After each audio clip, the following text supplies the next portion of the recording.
विपिन जी आपके पास आ रही हूं। तो होना चाहिए। जी जी हाँ। अब आगामी पर्वों में क्या प्रभाव आप देखेंगे, क्या संदेश जाएगा, क्या कुछ बदलेगा? क्योंकि जब भी ऐसे सफल आयोजन होते हैं एक बहुत ही अनोखी छाप छोड़ जाते हैं, और ये तो इतना भव्य दिव्य आयोजन था।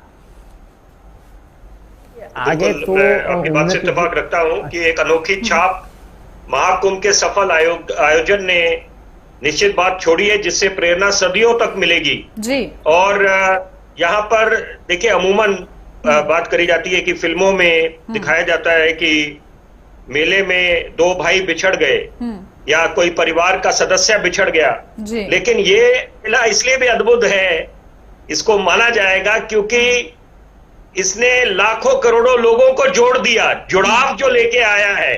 और उदाहरण के तौर पे बोलना चाहूंगा कि रूस यूक्रेन से भी लोग आए थे, तो इसका मतलब आप खुद समझ सकते हैं, एक तरफ वो युद्ध की स्थिति, युद्ध चल रहा है जो रुकने का नाम नहीं ले रहा है, रूस और यूक्रेन का, तो यहाँ पर लाखों करोड़ों लोगों ने जो आस्था की डुबकी लगाई है, तो यहाँ पर ये केवल नहीं है कि सनातन धर्म के को मानने वाले लोग ही जुड़े हैं, यहाँ पर हर एक अपनी आस्था से जुड़ा है यहाँ पर।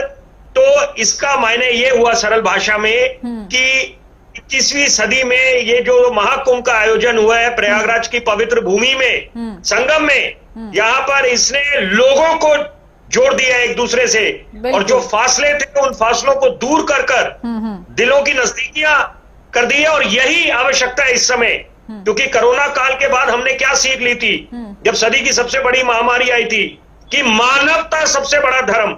तो यहाँ पर आज के दौर में जब ऐसे सुगबुगाहट हो रही है कि हम क्या तीसरे विश्व युद्ध की तरफ जा रहे हैं, तो ऐसी परिस्थितियों में बहुत जरूरी है, धर्म आस्था की अपनी अहमियत बन जाती है, और साथ साथ जुड़ाव, पीपल टू पीपल कनेक्ट। और ये वही बात है कि मजहब नहीं सिखाता आपस में बैर रखना, तो यहाँ पर सबको एकत्रित कर दिया एक जगह पे, और यहाँ पर जो जन सैलाब, सी ऑफ ह्यूमैनिटी, बड़ी बात आपने कही है, इससे प्रेरणा देश विदेश में आपने ध्यान आकर्षित करने का प्रयास भी किया है।